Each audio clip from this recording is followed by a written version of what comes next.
Hey, it's Shabes, and welcome to another edition of AniTube Digest. We're going with the best and not so best anime YouTube videos to come out this week. This week! Oh, it feels great to say that again, actually. From the 1st of September to the 10th of September. No, not good, though, this week, because I still try to avoid mid when I can, you know? Or though it's like, I think at this point, when, like, if it's like a bigger creator, if it's like if Jeff put out something that was really bad or something, but he's been usually I usually can't just like sit through his videos. sometimes, but I don't know if it was prominent or something. But otherwise, it's like I'm not bothering. But we're gonna start with what we would otherwise start with some videos that I thought were decent. They're pretty good. Does it sound like it? Does it sound desperate that I'm bringing this back? I worry. No, it's not. It's fine. Certainly people are maybe people are happy. I want to start with RubberRoss actually. I don't think I've talked about RubberRoss specifically. Might have. I might have.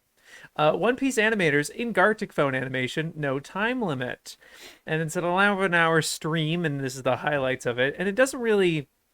It kind of dabbles a little bit into the process of when they were streaming and chatting, whatever. Obviously, it's an 11-hour stream, kind of hard to bring that all out.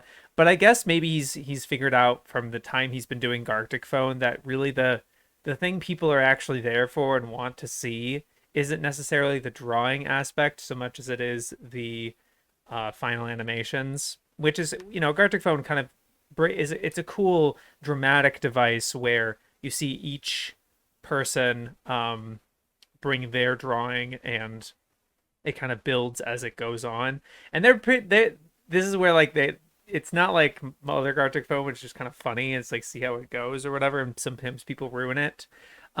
This one they actually do take it very seriously. Each of the animators are responsible for a straw hat, and they storyboarded a cut that they planned out. Like this is where each animator is going to be responsible for one frame, or I think they may have been like 2 frames each. I don't know, but yeah, they have it all planned out here. So it's taken a little more seriously. And no time limit, I guess. So it was sort of just like everyone can put as much into each drawing as they wanted. But it is really valuable, I think, and I'm really happy that RubberRoss has found this format because it's both enjoyable for the audience, but also appreciative for it's centric around animation where you're really appreciating the frame by frame art of it, and like each drawing really makes a difference and matters. That's something that's I think missing in a lot of animation discourse. They also don't realize how much time is put into it and how much care. I liked how they were kind of varying the frame rates too. So like, oh, let's see this in 2s or in 3s. Like, oh, it actually looks really nice in 3s, or in different frame rates actually lends itself to different kinds of animation. Like the more action heavy ones, I think had some of them with more impact frames were better with slower frame rates, because then you actually kind of see the actual frame, whereas 2 it'd be focused more on the motion of it. So I do like the different nuance, and he's not like trying to educate his audience necessarily. It's mostly an entertainment thing, which is why I think the vast majority of the video takes place of just the result, which is just like going through each drawing and then obviously commenting on it. It's like, oh, I love the shape of that, or I like how much intensity there is in this one, or whatever. Obviously the kind of commenting over that final process and discovering it of how it turns out with the audience, which is really cool. But I don't know, it may have been something else. I don't know. It was all those 11 hours really worth. Maybe it's just them kind of bullshitting, and there really wasn't much substance to that or anything. I don't know. They gave a little bit, but I was a little like not let down, I guess. I was just like, oh, okay. And obviously all the animations turn out really incredible, and accurate. I don't know. Just like a way that just like really smart, or clearly with a lot of passion. I actually could not tell which ones were the One Piece animators. I mean, I'm positive that they were on there, right? But it would have been nice if there was some kind of indicator in the video where it's like, oh, that frame is from a One Piece animator. And maybe sometimes you could have told, but I didn't want to assume, because it would have been like, oh, really cool frame. Oh, that has to be a One Piece animator. But then it's like, I don't know, one of his friends or did it sort of deal. I don't know. Maybe I would have also liked to have heard of the thought process from each animator of like why they storyboarded it the way they did, of like focusing on it, because the Luffy one is interesting. I like it a lot, but he doesn't do any attacking. It is just a zoom out to him and him kind of like being doing a big smile or whatever. Um, and no actual action. Or with Chopper as well, it's just him like tripping over and kind of being a goofball or something. Um, and yeah, I just would have wanted to hear something from each of those the people, each of the animators that were responsible for those cuts, of what they were thinking, I guess. I don't know, not that it's a huge deal or something, but again, I think it would have lended itself to a deeper appreciation for animation that I ultimately think this is the best value for, that people get a better sense of like, wow, this is a lot of work and a lot of passion and a lot of intricate detail, and it's very interesting in that way. I don't know, and maybe even inspire people to become animators themselves. You never know what his audience, nearly 1 million people watching this, right? Probably a lot of young people who that might get inspired to become animators in this way. I'm sure Gartic Phone in general is doing that, but yeah, I don't know. Just food for thought. I liked it though a lot. So of course, with the One Piece live action series coming out, everybody has their video on it, their take and their opinion, and is it good? And it's nice to see that the majority opinion seems to be yes. And maybe it's because I've only majorly been consuming the ones who've been saying yeah. But I've been clicking around. I think there's one or two that I'm like, I can tell it's probably no, but I don't think they were going to like it to begin with, to be honest with they're like, no, I was going to open my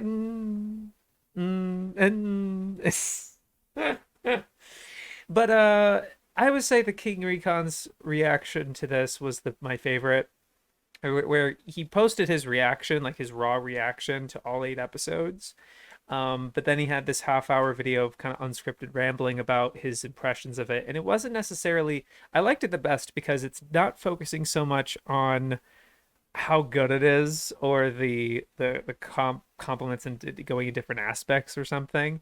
I think he's really more talking about the value of this live action series and the impact it's going to have, and his reaction to having finished it and having consumed it, and like, you know, really enjoyed it, I guess. And he was definitely one of those fan, like kind of initial favorite, like I have faith in this project type of deal. He's like, I was on board at this stage of the production, but then he's like kind of seeing this grow and seeing people react to it who had never seen One Piece, and enjoying it, and where this might go from here.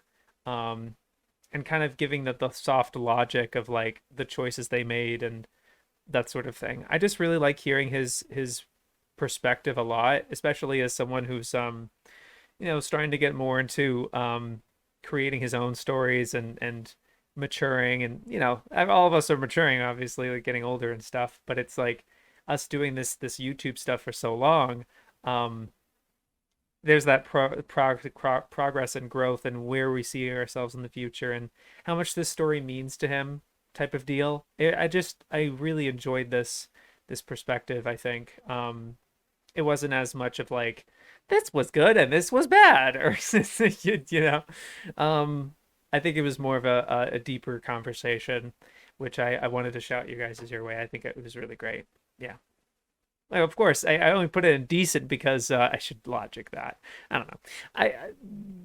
I would say it's only because like it's completely unscripted, completely off on on screen, and him talking to the camera, and that's it. That's the way he likes to do things. That's it. I'm not like a connoisseur of his content. I've never been a fan of his for years or something like that. But it does seem that he really much keeps to the, I'm just going off maybe some notes or something, but he's on screen and engaging with his audience very directly and personally.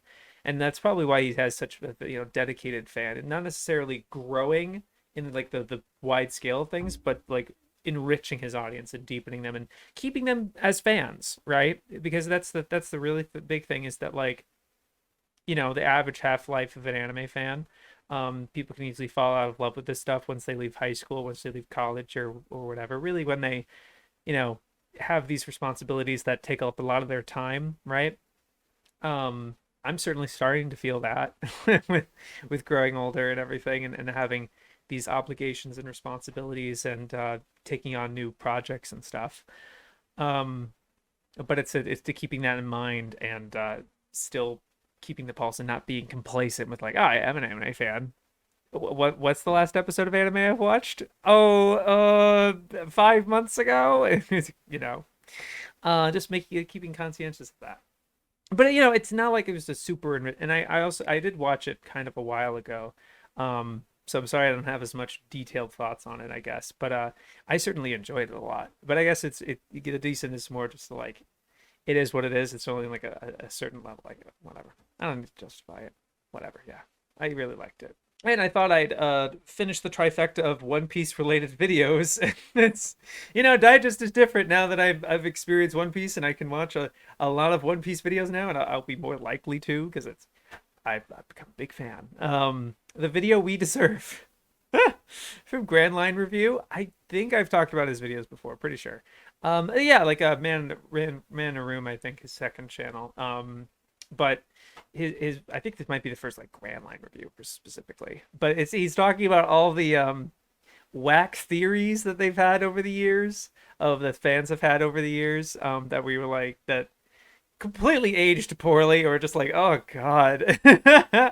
And some that are really funny. I like that he makes like kind of a grander statement of these stuff, where it was sort of the dangers of theory crafting, where you're entrenched in an idea for so long, and what the case he really brings forward is the raid will fail based on certain ideas, but then as it was progressing and resulting in a way that seems very typical of Oda and the arcs, and it's like, yeah, this seems the way it's going to conventionally go. They are going to win, right? As it Shonen Jump is about victory, right? You wouldn't just have the raid fail and then go for a second round, like, like you just wanted to go for longer. Act structure, they have a lot of different ideas, but they'd be so entrenched in the idea that they would become disappointed, or they feel like they would need to be the ones. I wish I was writing it, or something like that. And that's what happens. The kind of the dangers when you get too attached and entrenched in an idea. That's what's really hard about theories too. I'm certainly having ideas and theories about One Piece, some of them being very ridiculous and silly. Um, and but that's my concern, is that I don't want to create theories that I then grow attached to, and then when they don't happen, I get disappointed in a story without any good reason, without the story like warranting that. You know what I mean? Um, but then his other thing of like, a third of all One Piece like fan theories are about relations. This person's related to this person. This person's secret identity is like, they had a theory at one point that Sabo was actually, that Law was Sabo in disguise, and they were like insistent that they had a feeling that Sabo wasn't dead, and so they were like, okay, who is he? And like they're trying to think that like an established character, or an upcoming established character, would in fact turn out to be Sabo, when in reality Sabo would just show up, and then they're like, oh. Right. I found that really funny. But then yeah, like they're all like blood relations, like who's Nami's mother. Not And one of the theories he discusses, that Big Mom is Nami's mother. Yeah, it's and also the Vin Smoke, the like Sanji, like who else? The fact that he has siblings, it's like, ooh, is Bellamy his sibling because he has blonde hair? Which is like, oh, it's you say the reasoning out loud, like, why do you think this? It's like, uh just sounds very ridiculous when you actually put it in a certain way. But then he really went hard on Zoro kills Kaido at the end, towards the end of this, where he's just like, stupid. And this is it's like, oof, big oof. But then what was it? Yeah, the one of the things I found interesting about this video is he does use manga panels sometimes, like once or twice. Specifically, I think when he's like giving specific quotes, or like the line bits of dialogue. But he mostly has an artist that he commissions to just draw the characters and just have them on screen, or to kind of like have them together or whatever, to potentially give this idea of what he's talking about, as which makes sense for the theory aspect of it. But a lot of the times when he's discussing a story, he's not using the manga, he's not using the anime, which is all a matter of safety, I imagine, because and Bonsai Pop mentioned it in their One Piece live action video, which I'm not really covering here because I didn't really watch the majority. I just wanted to see if he liked it, and he did. So I was like, okay, I'm sorry. But it was like, yeah, Toei's just gonna go and get in your ass if you use any of it. That's just been their community-wide experience, which is fair, totally fair. It doesn't matter how you use it, but I mean, we'll see about me getting into that sort of thing. But yeah, I don't know, we'll see. Uh, yeah, so I mean, it was certainly kind of a fun thing. It didn't feel as like super definitive or thorough or anything. It was just kind of a quick, like, kind of fun thing, and you could kind of elaborate it on more so, and that's probably why I don't have it as like a super great impactful type of thing. But yeah, I did like it. Now, this is more like it. I feel like I'm snapping with these digests. I'm chugging, which is nice. I spent today with Sea Dog VA from Anthony Padilla. So obviously Anthony's been doing these interview series. I don't think I've talked about him or the this particular thing before, but he's talking to Connor, of all people. It's like, wow. And it's not completely out of nowhere, because Anthony has guested on Trash Taste before, which is such a surreal thing. It's like a lot of the guests they had was like really surreal and interesting. But Anthony decided, while Connor was in the area, because he just visits a lot. Um, they had this sit down together, and I enjoyed it. I like hearing from Connor, and in a metatextual sense, and of course Anthony's a good interview, and has good rapport with Connor. um it's just not the most added or substantive for me, because it's like he just kind of is recounting his journey as a YouTuber, and it doesn't have a lot of new information or stuff that he hasn't already talked about, I guess. Or maybe that's the case with other people that Anthony has sat down with, that like other YouTubers and stuff. Um, because I feel like normally, like the other interviews I've seen from Anthony, they've felt a lot more introspective, and their thoughts that they've never quite shared on a platform like this, or so, they feel a lot more. Um, they dig a little deeper, I guess, and that's okay with Connor on Connor's end. I just like hearing his updated feelings about his popularity, and his perception as being a charity streamer, his feelings about his past, and growing from that, I guess, or just how discussing it in that way. Um, yeah, and then I think my favorite part was towards the end, where they're talking about YouTube metrics, and like Connor's like, I just haven't even looked at them for like a year now, and it feels great. And I'm like, man, yeah, I really should. I remember when I didn't give a shit about fucking metrics. Damn it. It's like I remember that too. It does feel great. Why am I so stressed about it now? It's a whole thing.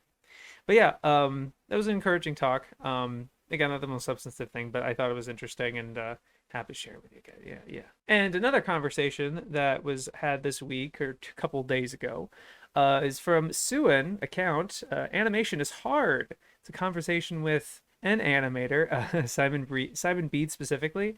I was familiar with his animations with Gargura. Did a couple fan animations, and then he was participating on some stuff. And he's worked on some anime as well, because that's just how it is now with animation studios hiring them from Twitter, DMing the production assistants, DMing them on Twitter and stuff. It's like, hey, you want to help us with something? And I don't think he didn't necessarily focus on that too much. He does just discuss a little bit with some of the outside studios as well that have been established recently, but they focus more on art school and discussing animation in general. It really like a third of the conversation was about how cool stop motion was, or maybe I'm exaggerating, but they're just kind of discussing animation writ large, how it's changed over the past couple of years, since Suin's been in the game, or whatever, kind of in that space, age differences and stuff like that, perspectives on AI, just getting it from their perspective. And has a very similar vibe that I get from a lot of animators around this, because they're very workmanlike. There's a lot of the like animators, and I would say they perform like theater people. It reminds me of this, where the reason you don't have a lot of theater YouTube or animation YouTube in the regards of like, oh, I'm an animator and I do this, whatever. I mean, there are some like Connor that are, I'm sorry, like RubberRoss and Dongchang as well. Um, but a lot of them, like, they're busy doing the thing, you know. They're not necessarily out there having the blog and the take and opinion and stuff like that. Especially because there's a lot of NDA stuff, or stuff that they kind of have to be careful about. They would like future work, right? They're not as verbose. And I think in Simon's case, where he's talking about this game of telephone that he has to play, he is given the task, but he's not necessarily like in the room with these people making these big decisions about such and such, the health of production stuff. He can kind of only perceive it from as an outsider, or kind of as a minor player, like as a workman, right? It's just like, yeah, just tell me what you need to do, and that sort of thing. At least it seems that way from what I can hear from this conversation. And yeah, as I saw a comment on this, was like, Suwin's back as a podcaster. I was like, yeah. I think she's great with holding a conversation and flowing it well, and being very respectful and everything, and it feels very professional in that regard. It doesn't feel super bickery or anything, which is fine. I'm okay with bickery stuff, but it's just nice to hear when it's so kind of calm and chill and everything. Yeah, I think they had good rapport with each other. I think there was a lot of additive stuff. I liked that they ended it with encouragement about from two artists about improvement, and like how they feel about their own art and stuff like that, and the struggle and everything. And it wasn't super doom and gloom either. The title, like, I feel like the title and thumb might make it come off that way, that it's very doom and gloom, or just to go through all the horror stories and stuff. But I don't think Simon necessarily had that in him, or just like, yeah, no, I didn't really have, And he's like, the lines are tight. He was very nice about it, I think, and that I feel like that's not to make a generalization, I suppose, of other animators, but that's been my experience with some animators that I've also talked to. That they have their opinions and some of their takes and stuff, but they're usually very reserved or curt. Not, I don't know, curt's the word, really. I don't know, just tactful about their response to it, because they can kind of understand there's a lot of work that's underneath all of that. That's just like, yeah, but at the end of the day, you still have this to do, type of deal. Yeah, I don't know. I did really enjoy the conversation. It's felt very familiar, if if that makes sense. It's just like, yeah, this seems right. Yeah, I liked it. Man, now what I thought were the best videos of the week. The best videos of the week. Do I have to repeat myself? True things only need to be said once. Maybe it's no. I'm gonna start with Serial Navelgazer. I want to say Navigator. I always want to say Navigator, but it's Navelgazer CBF. Even at the center of the earth, we are not alone. I was curious about this video only because he had sent me a clip that was kind of caustic and a little vitriolic about YouTubers and how they feel about them being pretentious pieces of shit.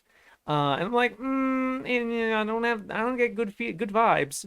It does fit. I think it was still a little overbearing, even with the context of what he's talking about here.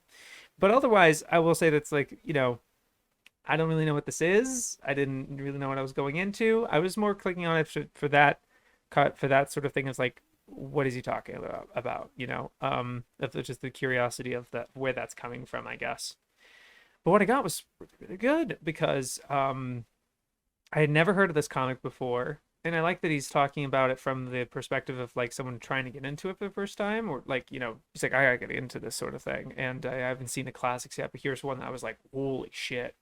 Showing off a lot of good stuff, sometimes a little repetitive in terms of the sampling of what he's showing, I'm sorry, I'm going to start with the nitpicks and criticism at the beginning, I guess. It was really fascinating, and the script was very largely centered on his perspective and his experience. I'm still talking about the manga, about the comic itself, but I think being a lot more metatextual and resonating with the idea behind the story, talking a little more broadly about creativity and that sort of thing.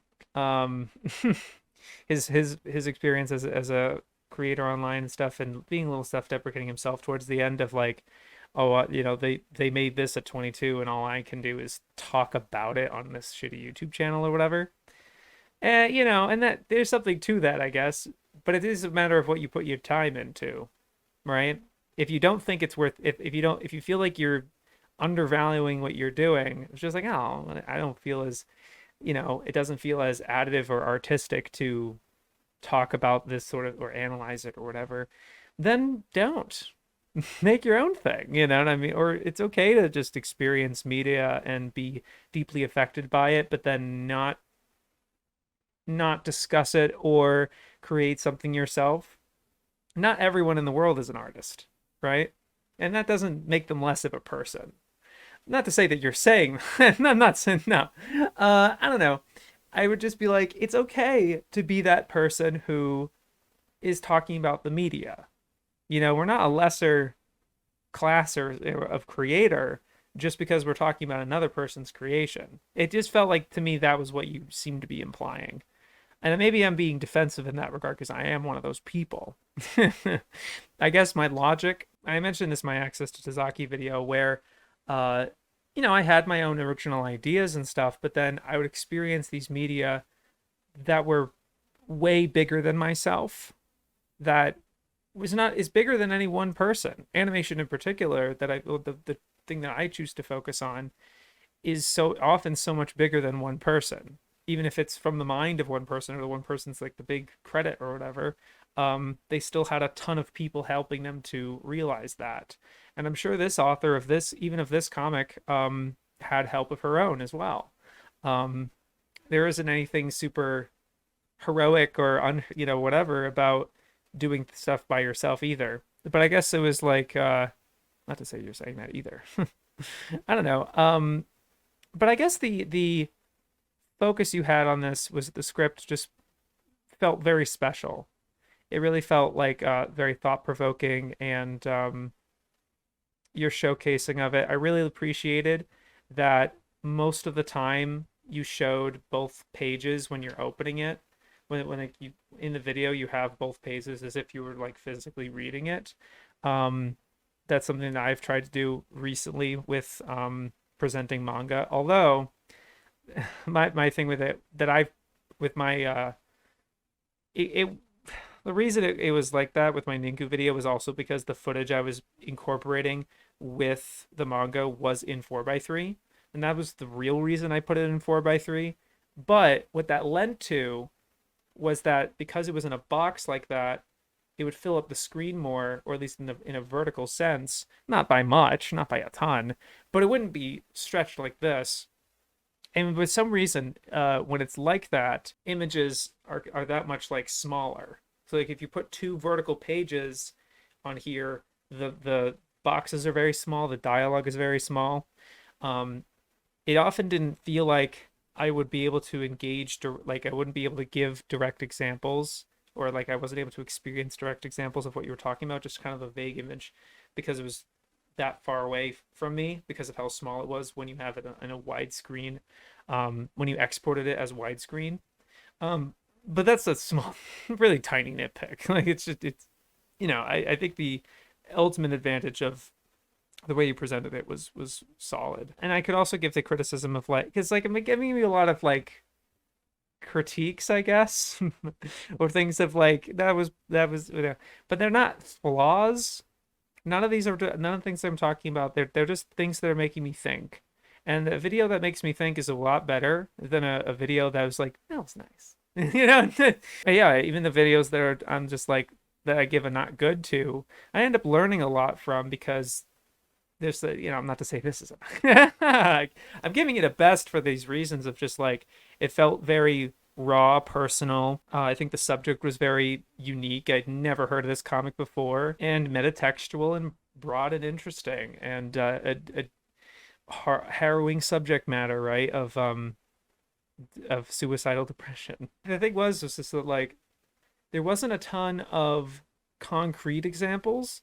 It wasn't like in this scene of her doing this thing and not a lot of direct analysis and direct engaging of like she's doing this in this panel, see how this is red and this is all black and white. It's more of just like talking generally about it. Like the whole thing is like most of it's in black and white and there's some color. So you are directly engaging with it, but you're not necessarily giving like pieces that are just like here's an example, a concrete example. And that's just something that I've been trying to start doing in some of my work where I want to be specific of just like this particular image and this and that sort of thing. That's too big or whatever. I guess in like my Zelda video, my Zelda Ghibli video, I focused on not just like saying the movie, but like I remember the scene of this movie where da da da da da happens, and it's very strictly linked to the idea I'm trying to talk about. I'm not trying to say that you have to do that, not at all. But I guess it was something I'm trying to gravitate towards, and just food for thought for yourself, because there was some moments where I didn't feel like I knew a whole lot of like who is this character and what is this, and I still didn't feel like and maybe that's supposed to be your end of being a kind of spoiler free almost maybe. But again, it's not a flaw that you didn't do any of this sort of thing, because the point and the focus ended up being more so conceptual and broadly speaking about what this story is trying to do and how it affected you personally. So ultimately, it gave me a lot of food for thought, and I really enjoyed it. Yeah, great job there. Amelie Doree, I feel like I hope I'm pronouncing that right. I've talked about their videos before, of course. The game that never invented visual novels and Dempa, Shizuku. Now, I'm not in the weeds of not in the know of visual novels the way Amelie is, but man, this was really educational. It didn't feel that long. It didn't feel like 48 minutes. They go through the whole. They really describe all of it, and then it's a critical video. It's kind of a complete assassination of this title, because not only are they kind of like tearing it apart of just like this is not good and I don't recommend it, but they're also saying like it's not even the kind of it has some things to it, and there's some little bits of merit to it, but it's not the legendary originator that people and fans have kind of considered it as. So they're like, you don't even have to experience this through for the sake of historical relevance. You don't have to bother. Don't even bother. And they give the entire thing, like it's the whole story and precisely what's wrong with it. And I appreciated that this really affirmed what I'm trying to do with the encyclopedia, or what I would hope to do, because obviously I'm a little sensitive to critical, negatively skewed analysis. It's like I might have at one point said that like either say something positive about it or don't say anything. I might have said that. I don't know. It's crossed my mind occasionally, but it really is videos that this is like you absolutely don't want to do that, because it's its own form of reductivity. I've always thought that kind of the negative stuff can often be very skewed reductively, and not coming from a place of sense or kind of it's really weird in that it's just not helpful and additive to me a lot of the time. But this was additive because it had plenty of context and respect for the medium that they're talking about, just by the offshoot references and the engaging with who created it and the historical context, giving this title all the respect that it deserves without letting it get away with the terrible things that it does, the terrible things it says about trauma and the artistic choices that it makes. and being fully honest of just like the author made great stuff afterwards, and it's like it's okay that this one was a really bad dud, and not a dud in the same, because obviously it was revered and influential to some artists and stuff. Um, but in terms of like their opinion of like they don't even know what Dempa is anymore. Of just like, is it just like deep psychological, and being a little but engaging with it in a earnest way, because it reminds me of the encyclopedia where they are so critical and dismissive of anything that comes from a visual novel. The fact that this game was a boy with romantic love interests and three different paths of romantic love interests, they probably would have just dismissed this sort of game or just sort of like this horror type of thing. Or the fact that it's porn, the fact that it has pornographic scenes in it, and a core part of its story of like, of what the villain is trying to do and everything. Emily is engaging with it faithfully, not faithfully, like not endorsing it, but it is just like not completely dismissing it as trash just because it has these scenes in it or something. Really taught, and I really like this one moment in the video where they're like, this is not it. It's not like a product of its time. You have these other visual novels. This came out the same year. This came out the same year. This came out the year before or whatever, where they all had these really complicated ideas that they followed through with or engaged with in a favorable way, in a way that like made sense, or didn't chicken out really. It was kind of a cowardly thing that this particular visual novel did, of kind of it seems like the major gripe that Amelie has is, among other, the assassinate the dissection is incredibly thorough, and it has its own positives and everything. It is so thorough, and that just means that like, okay, they really did give it a try. They really did engage with it, and you can't ask for anything better than that. And of course it's like making a Shizuku video, giving it to their audience of like, this is what it is. They did exactly that without compromising on their feelings about it, being like, no, this isn't it. This is not it. It's so boring. It's this, that, and the other thing. But their major issue of the story being that everything is fine and a good ending just by erasing their memories of their trauma. And it's just, that is not how trauma works and how you should depict it or solve it or handle it. It's, and you know I'm not gonna lie, it reminded me of the Black Rose arc in Revolutionary Girl Utena. I know it's not the same thing. It's definitely not the same thing. I think the particular kind of amnesia is not the same thing either. But it just reminds me the same way, where it's just like, you're just gonna do all of that and be like, no one remember. What was the point of that? Like, they're just suffering for nothing or whatever, or just like, that's just not how this should be solved. It's similar how I felt with Utena's Black Rose arc, of just like, what do you mean it's just a dream? There's just no one remembers it, like, besides the audience. And does any of this factor into the story later on? Not really. It's like, what was that whole thing for? It's like, what was the point? At least that was the vibe I was getting. It's not the same thing. I don't believe it's the same thing, but reminded me of that.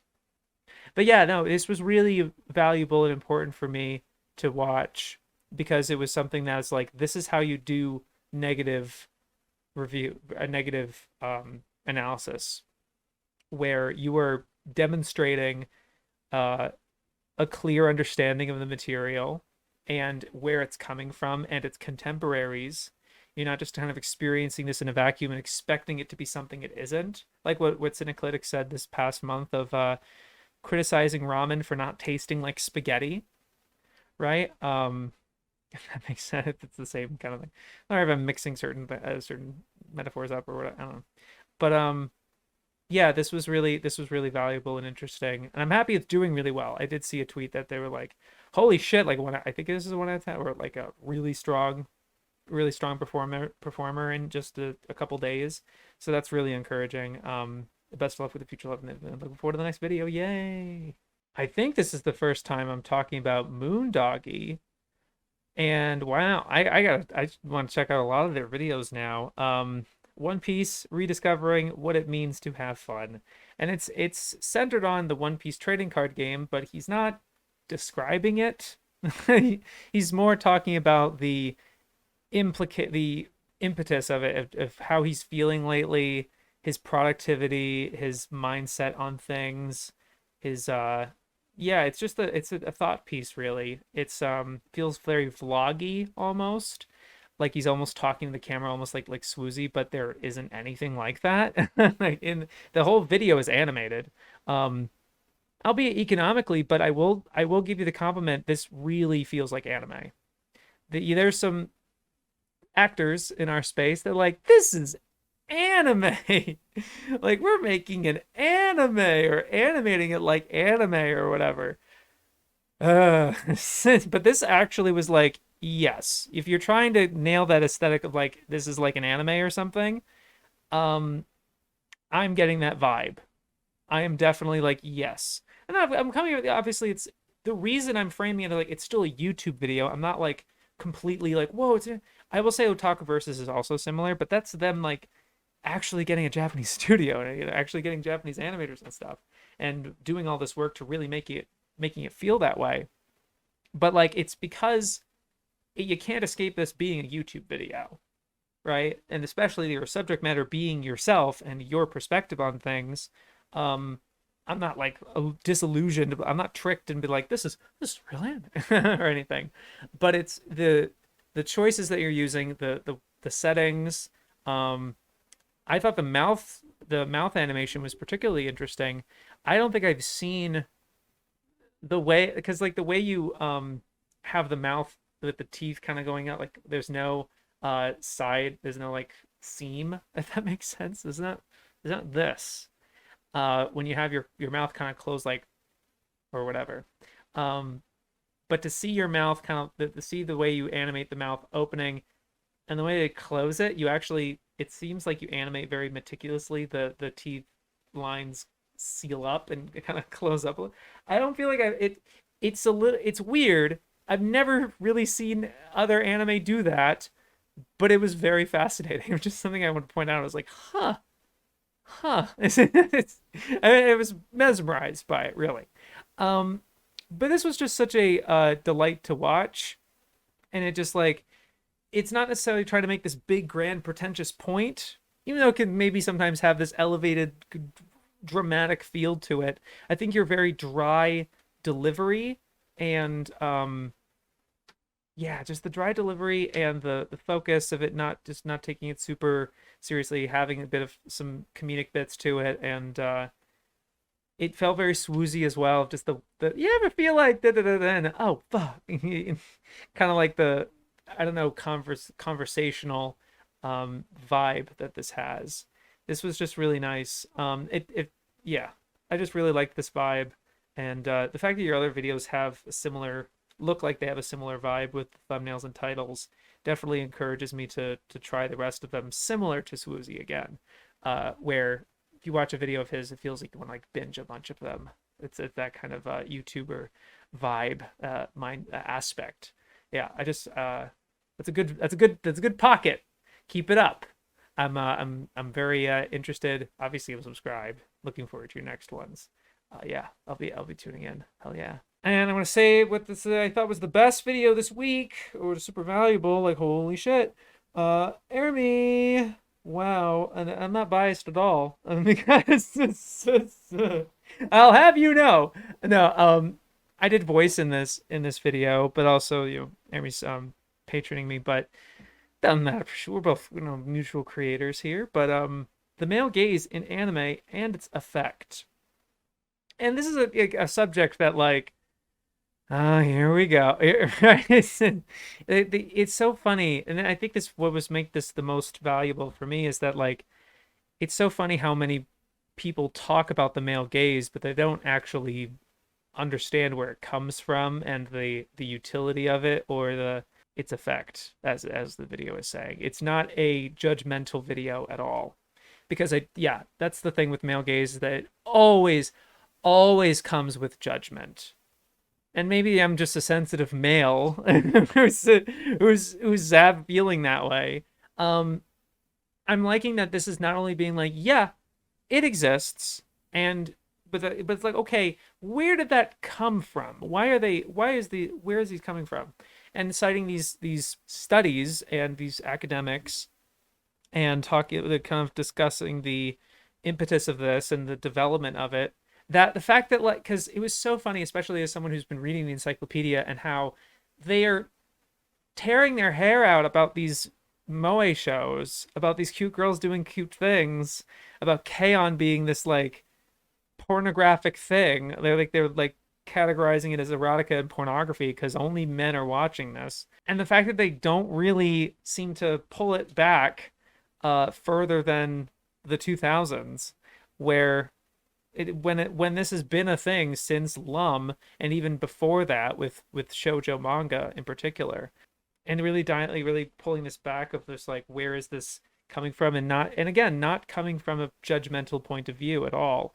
And I really liked the use of Ekabe's sailor uniform as an example, where it's clear that if you watch, it's so funny to think of like these critics, or these, like, a lot of fans probably feel this way too, where their immediate assumption is that this is creepy, or that this is like some, like, oh, just bait, whatever, for the pervert otaku male, whatever, making this big whole stink about it, when it's like, you don't suppose that the creators are aware of this and are doing things in an intentional way to maybe tell a certain point of view, or or whatever. I really like that Ermi uses Ekabe sailor uniform, to talking about what it's about. It felt so additive and like brilliant to me. It's a small thing, but it was so brilliant to be like, the scene that everyone knows this show for, that Giga very why very publicly, like, by publicly I mean like his videos get a ton of views. Anything he says in those videos colors that anime, just in general. And then he's talking about sailor uniform, and he's just like, oh god, with the feet smelling, right? They're like, oh, it's perverted whatever thing. And you're like, yeah, so here's that infamous scene. What happens right after that scene? She doesn't judge the person. She smells her own feet. And he's like, oh, and she's not judging their hobbies, or their, I guess you could say, fetishes in this, if you want to be cynical about it. But they're curiosities or whatever. Like, it reminded me of the Anime Club. It was a web comic, brief web comic, and I have it as my stream like a banner, my stream banner right now, because it feels so evocative of what the anime encyclopedia feels like. The way that they're like, I can't, nobody should watch it. There's a waste of time for the people who made it, the people who watched it, the people who subbed it, and it's the people, like, especially for the masturbatory content that some people might find in it. And what he's doing is he's criticizing in front of the whole class, or this in front of the club. I think it's a hentai. It's a made up show called Smegma Princess. And the funny thing about it is, in the first chapter, they put this hentai on very secretively, and it has this whole story extra thing. But the funny thing is that the other characters are bickering over this thing that happens when they put this show on, that's separate from the show itself. And the only one that's engaging with it, that's actually immersed in this hentai, is this one kid who is just like really googly eyed and has never seen anything like this or whatever. And he has this really funny kind of triumph, like, little punchline at the end, where all the three of them are literally fist fighting amongst themselves because of this awful thing happened, where they're having this big toxic argument or whatever. And this kid is just like, anime's awesome, or something like that. And it's like very earnest reaction. But this particular panel showing the way that this person's kind of in some of, like, the people who enjoyed it are just finding like masturbatory content in it. And he's embarrassed. This character who had this like very earnest reaction to it is super embarrassed about this, and to me that it's like that dynamic. It's like, I'm not saying, could let people enjoy things or something like that. Let people, obviously there's problematic elements to that too. I'm not necessarily saying that. I think it's just you're not necessarily engaging in good faith when you make assumptions about the people who enjoy something or engage with something on a honest level. Like, I'm sure, to cite a previous video, I don't know how these sorts of people who would judge visual novels or these porn games, how would they like engage with a person like Amelie, who is engaging with them honestly and critically and faithfully in a way that's just like, this is what it's doing. It's not as good as these other ones, or not in the, in the grand scheme of things, and referencing and like knowing the people who made it and what they would make later and the context of everything, engaging the medium on an honest basis, and a basis that like, and also sourcing people, right, and sort of just like seeing what other people, it's not just your brain pet theory or something. There's a part of that anime club comic as well, where they're talking about Cardcaptor Sakura. It's one of the few anime that they actually name out loud, and the one kids is saying that Cardcaptor Sakura is shit, which the other kid, this other nerdy kid, has this like a visceral reaction to a very angry outburst or whatever. But earlier he tells the kid that like, no, you don't understand. Cardcaptor Sakura is about like this young girl growing up, or finding her, like becoming a woman, is I think was what he says, and it's just like, oh no. Like, he defends it in a poor way. Like, it's possible to have a defensive, like, good, like, you like this show, but for the reason that's like you're missing the actual reason, sort of thing, or just having a really bad take on it despite liking it, right?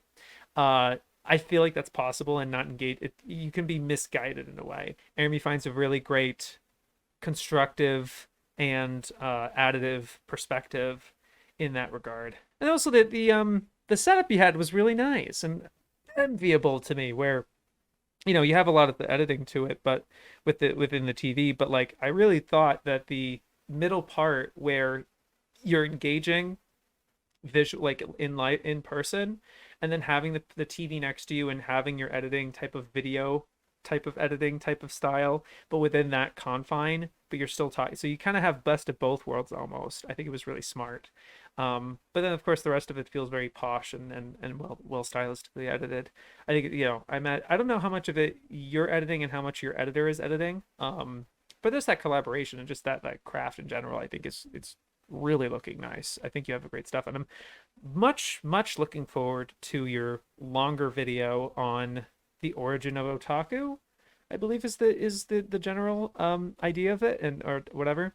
I think even just the promising fact of you bringing in those sources, and bringing in that perspective, but while also being concrete and giving these concrete examples with Akibi, and naming the particular, not just, it didn't feel like when you were bringing up that Lum is kind of considered the first sexual icon, or the way that she's depicted, I guess, as a bishoujo, and bringing these other examples up, that was just like a good balance of like being specific, not giving generalizations, while also not kind of falling into a trap that maybe Lextorius fell into with the origin of fan service or hentai or whatever. Not with hentai, but like the origin of fan service being being cutie honey.